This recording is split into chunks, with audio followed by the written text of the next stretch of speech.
Welcome into the JJ and Luke podcast, episode 2. Luke, we are in legal tampering period, 2 days leading up to free agency, where we're going to find out what's going on all across the league. And I think all we're finding out right now is what happened in the last 10 to 14 days in the illegal tampering period.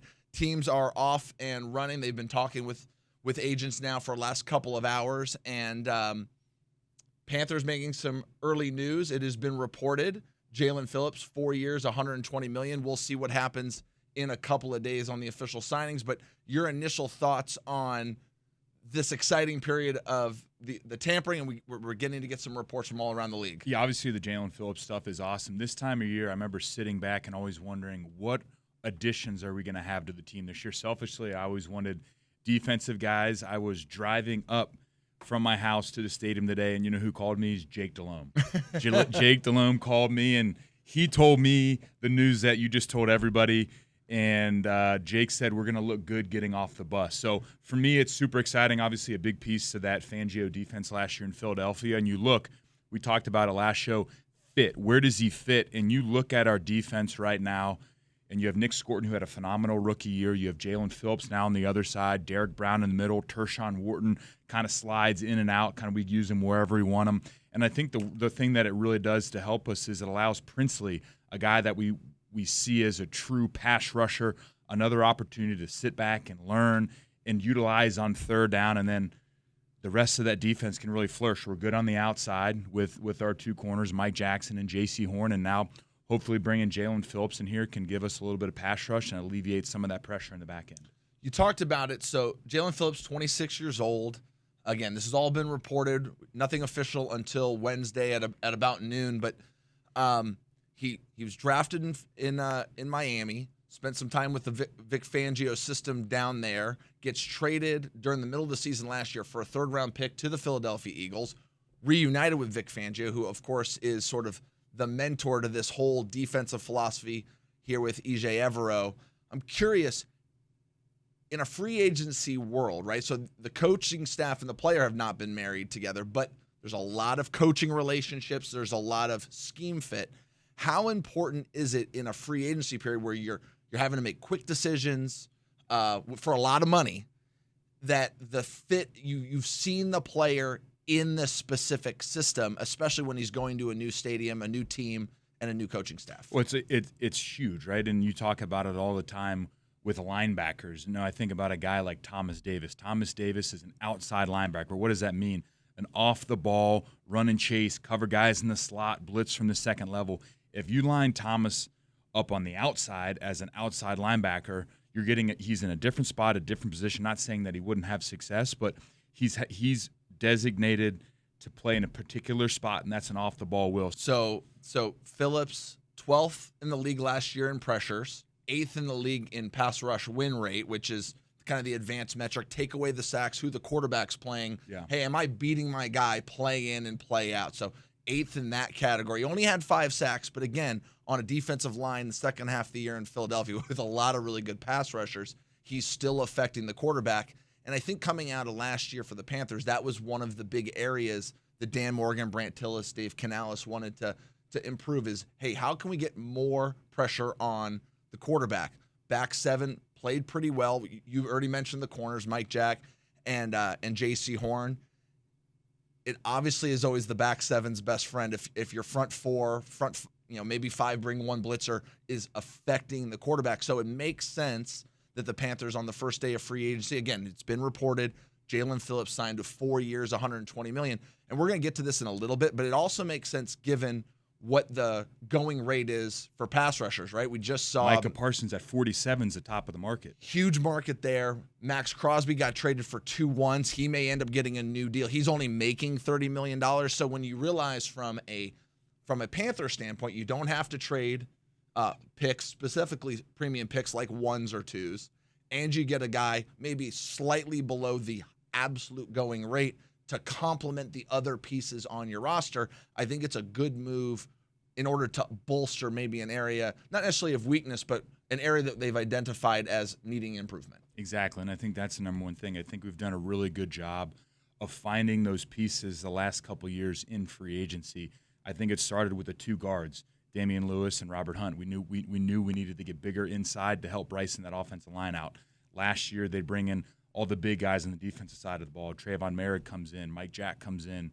We bring all these guys in, and now it's just, hey, now we're all the pieces going to fit moving forward. And I think Jalen Phillips, he's got size, he's got length, he's got obviously pass rush ability. You're going to look and see 5 sacks, but you nailed it. The pressure rate from him is top 5 in the NFL, and you better believe that the guys are excited about it. Yeah, so sometimes those pressure rates, that they don't turn into sacks, which is always kind of the sexy number, but maybe it's ill-advised throws. Maybe you get off the field on third down on a throwaway.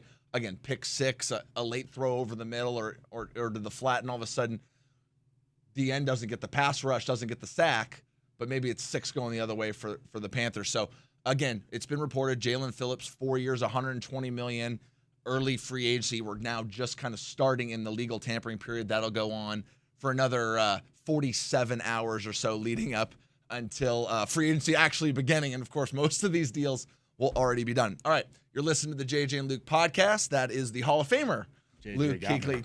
I'm going to do that as often as I can and make you a little bit nervous. So coming out of last month's Combine, our very own Anish Sharaf interviewed Dan Morgan, general manager Dan Morgan, and he had this to say about the linebacking core going into free agency in the draft. First and foremost, being smart, being tough, and then when you're the middle linebacker, you have to stand in front of that huddle. You have to demand the respect, demand the attention. So that guy has to be a good leader, but an authentic leader. They're being themselves. And so, I think if we can get that type of guy that can stand in front of the huddle, command the huddle, and just be a playmaker out there and have instincts and speed and, all those things you want from a middle linebacker, that's what we're looking for this year. And I think that'll definitely help us on the defensive side of the ball. Luke, obviously the general manager, Dan Morgan, he knows a lot about playing Mike Backer. You certainly spent your entire career commanding a locker room. I'm curious, as you're sort of evaluating the players, but also just understanding the defense, what's the most important trait of the middle linebacker? Is it the ball skills? You mentioned those. Is it commanding the huddle? What ultimately is sort of the primary thing that position needs, especially considering all of these guys are free agents? Maybe one of them ends up here in Carolina. You're trying to figure out where is the priority in terms of the evaluation process. Yeah, I think there's 2 things that you look at. His ability to communicate, right? If you're going to wear the green dot, you have to be able to communicate not only to the guy next to you. In my case, it was always Thomas, but the front 4 and then the guys in the back end. There's one dot, the call comes into you, you got to get the other 10 guys on the team dialed in to make sure everybody's on the same page. So I think initially it starts with that. And then pre and post snap is how quickly these guys can process. So if you're sitting in a situation and you're in a coverage and you're off of this receiver, when he moves, that gives you a clue. When an offensive lineman moves, when a guy pulls, you have to understand, where do my eyes go? What is my next gap? How do I get to the gap? And how quickly can I see something, make the decision in my brain, and go for it? And I think you look around this group of guys, they're all a little bit different, but guys, I'm going to go back to the older guys again. Bobby Wagner, Demario Davis. See it fast and go get it. And I think that's a product of them being in the league for as long as they have been. But also I think they've been doing it at such a high level for such a long time. They're just innately good at it. So you got to be able to communicate at the Mike Backer spot, especially when you're wearing the green dot, and the ability to process. When you see something, what is my next step? Where do my eyes go? And how quickly can I get to the point of attack to go win? We were talking kind of before the show started, and I said, hey, we got a bunch of Mike Backers. They're free agents. We've certainly been connected to a lot of the guys, and you just wanted to talk about Demario Davis and Bobby Wagner, guys your age that have been doing it for a long time, because it was jumping off of our conversation how much communication matters at that position. There's a physical element to it, but the reason that Demario Davis can do it at 37 years old, he's going to get paid reportedly $22 million for 2 years at 37 years old. It's the physical, but it's the communication, it's the leadership qualities. I think that's really cool. And obviously a lot of the free agents right now, younger players, but feels like maybe that position, as the whole game is getting spread out, communication becomes kind of a premium, and you can play late into your 30s and play at a high level. Demario Davis certainly doing that. Bobby Wagner, Walter Payton Man of the Year. feels like he'll have another year or two. He was your draft class too, right? Bobby was it. DeMario was in it. And then the other guy we haven't spoken much about is Levante David. Oh, yeah. Those three guys were all in 2012, and they're all great dudes. You kind of mentioned it with DeMario and Bobby and Levante. Great communicators. When you watch those guys on the field, they still have tremendous production, all three of those guys. But when you watch them on the field, especially we got to watch DeMario a lot in New Orleans. Thank God he's out of the division. That's right. Get him out of here. Is their ability to communicate, and all the eyes pre-snap look at one person. Yeah. And that's how you know they've commanded respect. And the reason you get the respect from those guys is they show it in practice, they show it in the locker room, their production on the field shows it, and then their effort, I think, really shows it. And when you play hard and you have production and your effort to the ball is really good, people just want to follow. Yeah, we talk about it often with quarterbacks. It probably doesn't get talked enough about on the defensive side. I am curious, you mentioned one other thing earlier, that you would listen to the mic'd up, like NFL films mic'd up on the mic backers. I know you did this on the offense and you're trying to steal signs as a player, steal code words, but do you ever listen to those guys and just sort of, what are the communication styles? Are they direct? Are they wordy? Like, were you ever like looking to try to pick something up from the other guys playing your position in terms of style? I'm just curious. Yeah, I think a lot of it, you look at all these guys and they have a different way to talk to each guy on the field. Bobby and DeMario are going to talk. DeMario's going to talk differently to Cam Jordan than he would Alontae Taylor, the slot, than he would Pete Warner, the weak side backer, because he's got a different relationship with all of them. And you learn that not necessarily from watching guys, but talking to people that know them. Yeah. So a guy like DeMario, he's like, hey, he's got a great relationship with Pete Warner, and this is how he talks to him. He talks to Alontae this way. Cam Jordan and him are on the tail ends of their careers, so they have a different way of communicating. I think if you talk to somebody each person the same exact way, stuff gets lost in translation. So I think the best communicators are guys that have unique relationships with each guy on the team and can talk to them differently and get through to them.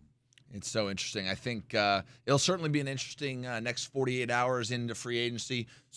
We talked about Devin Lloyd, Tremaine Edmonds, Nakobe Dean, Quay Walker. There's a bunch of really good Mike backers. Certainly we've been linked to a handful of them. We'll see how that plays out. Jalen Phillips, it's been reported that the pass rusher, 4 years, $120 million, so money certainly going into the defensive side. Last year, Trayvon Merrick came over from the Raiders, so it becomes a sort of a priority for Dan Morgan, Brant Tillis, and the front office here in Carolina, building through free agency on the defensive side of the ball to go along with the young draft picks at the pass rusher. You're listening to JJ and Luke podcast.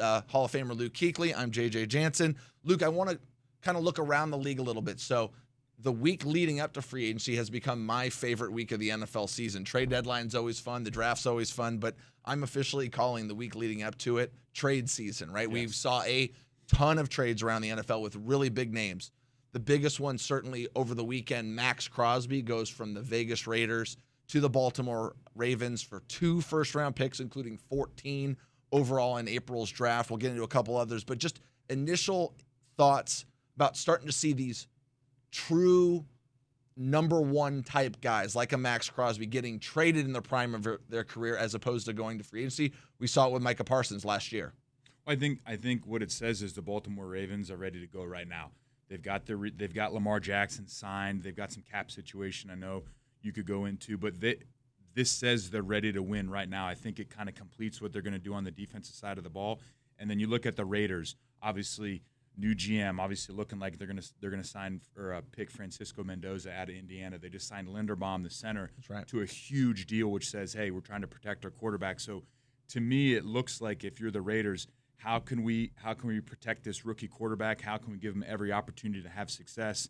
And that's by getting rid of defense, accumulating picks, signing a center, and they're going to use those picks, I'm sure, to surround him with players that can allow him to succeed. I think what we're seeing in a lot of the trade markets is sort of competing timelines. The Ravens forever have been the process team, the comp picks. It's letting guys walk and just slowly build, and it feels like there's been a bit of a pivot to like, hey, we are now trying to win now. They've got 2 years left on the Lamar Jackson deal.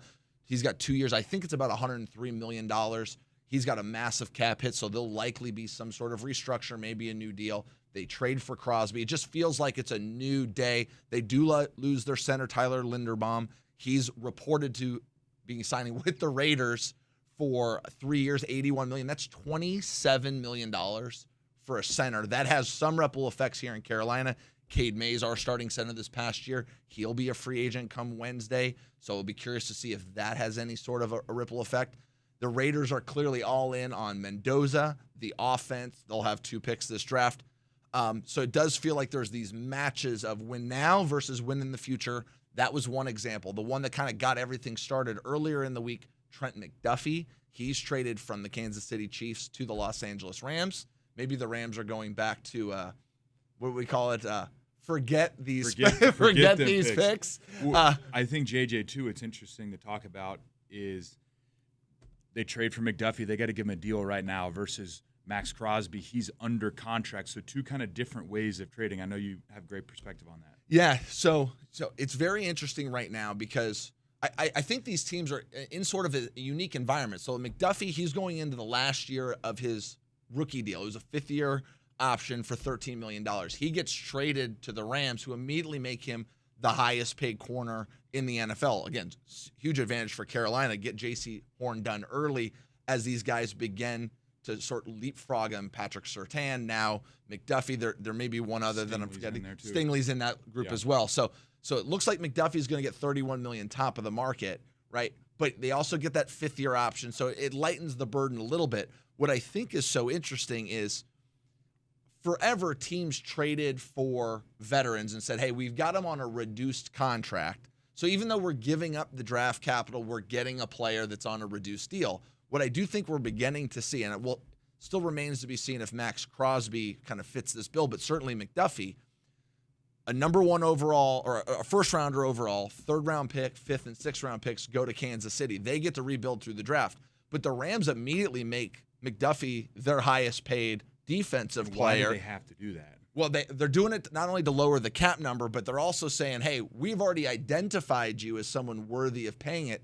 I just think they're getting their timeline sped up. So it feels very much like the Rams are saying, yes, we're overpaying for the player and the money, but he solves a problem for us. We have Stafford here. We played him twice, right? Mm-hmm. If you would look at their roster, you'd say probably the one weakness on their team was the corner, right? So they're saying, hey, we've got the coach, we've got the quarterback. Let's shore up the one area that maybe we're struggling with a little bit.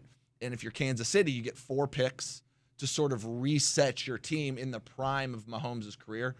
The ACL. As people are coming out of the contracts. People are getting older. That's right. Kelsey's getting older. They're trying to figure out what they're doing at wide receiver.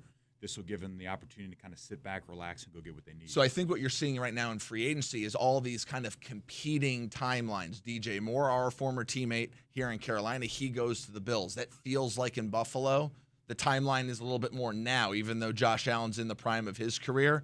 They haven't got to the Super Bowl. And so I think what you're seeing is with all these trades, teams are sort of signaling to the league, are we in win now mode? Or not necessarily win later, but hey, we're still building through the draft. And I just look at it even from a Panther perspective of it's the value of drafting well. Yes. If you draft well, you can pick your spots in free agency, not have to use a lot of picks to maybe go get a Crosby or McDuffie, and you can build your team systematically that way versus maybe some of these other places are maybe a little more desperate in any one given year to get all the way to the Super Bowl. Yeah, because they're giving up not only the big tag on McDuffie, but they're also giving up picks as well. So for us with Jalen Phillips, we signed him to an extension. No picks are given up. That's right. Versus LA, they're giving up picks and the dollar amount. Yeah, and I think you're also looking at is like, why are guys free agents? And Jalen Phillips' particular situation, of course, it's been reported. We don't know it. Nothing is official until Wednesday, but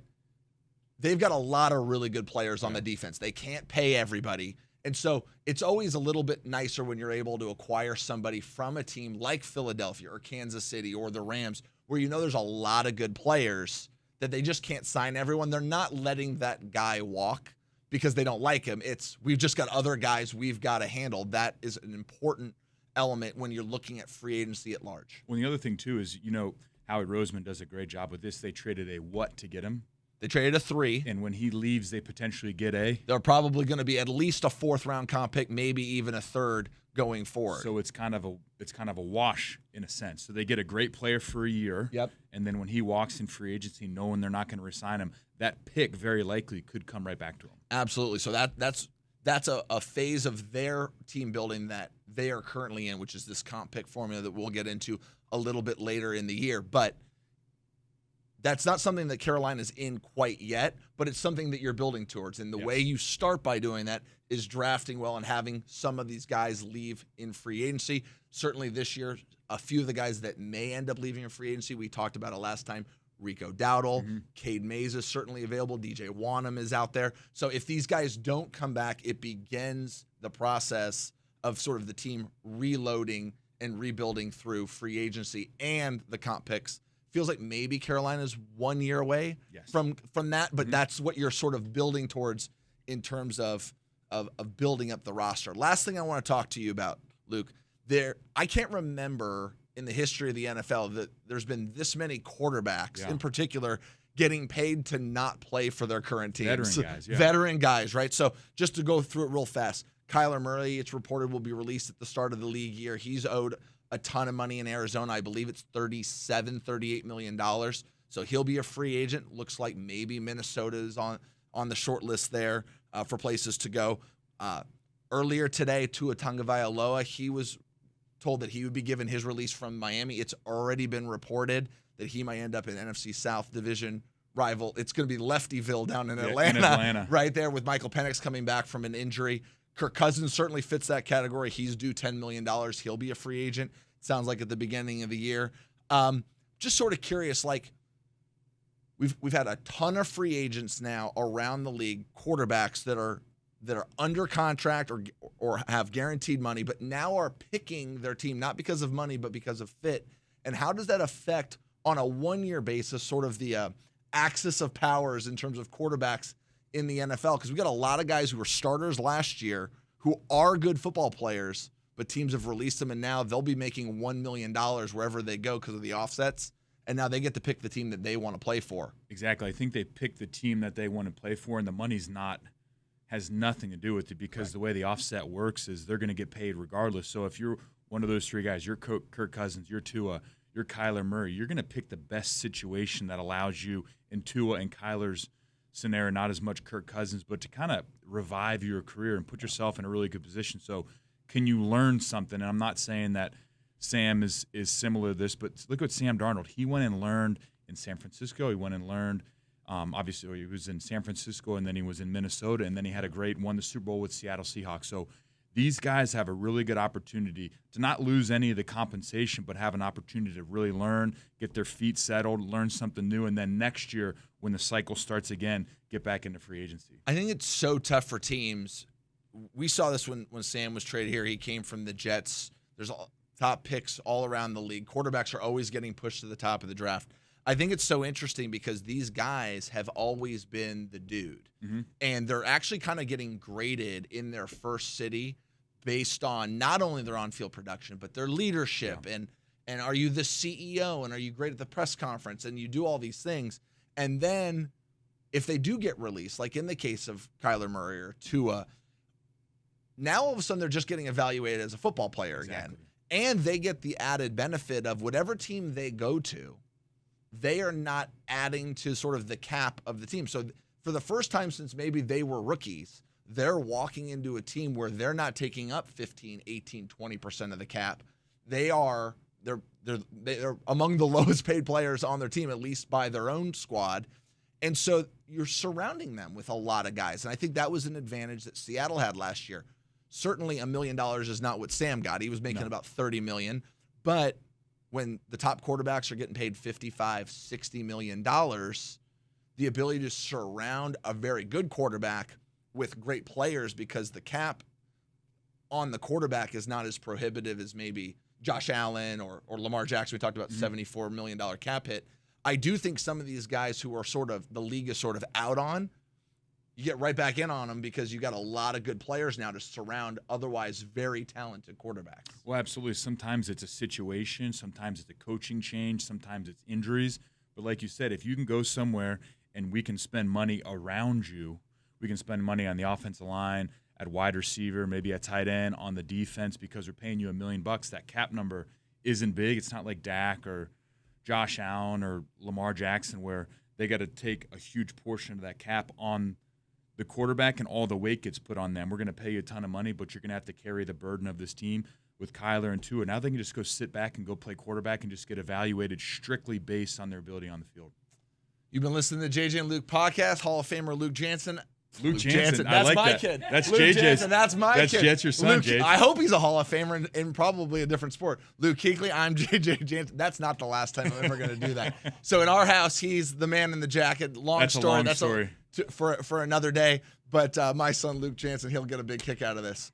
I tell you what, this has been fun. Jalen Phillips reported signed 4 years, $120 million. There's a lot of linebackers that are out there that have been maybe coming our way. We talked about Tyler Linderbaum. Mm-hmm. He's out there. There's a lot of action these next 2 days. By the time free agency actually gets here, I feel like it's all done. It's all done. It's all done. So I sort of feel like it's. You ever go to these restaurants and it's like we've done this when we go out on the road, right? Like you order every appetizer and it's all the best meals, and by the time like the steaks and the all main the course comes, you're kind of done. You're kind of done, and then so you go right to dessert, and you're good. Yeah, I mean we didn't even talk about it. Malik Willis signed with the Dolphins, reportedly. I want to add that reportedly, and so yeah. By the time we get to like the meat and potatoes, like all the good stuff, the bang bang shrimp, all that stuff has already been eaten.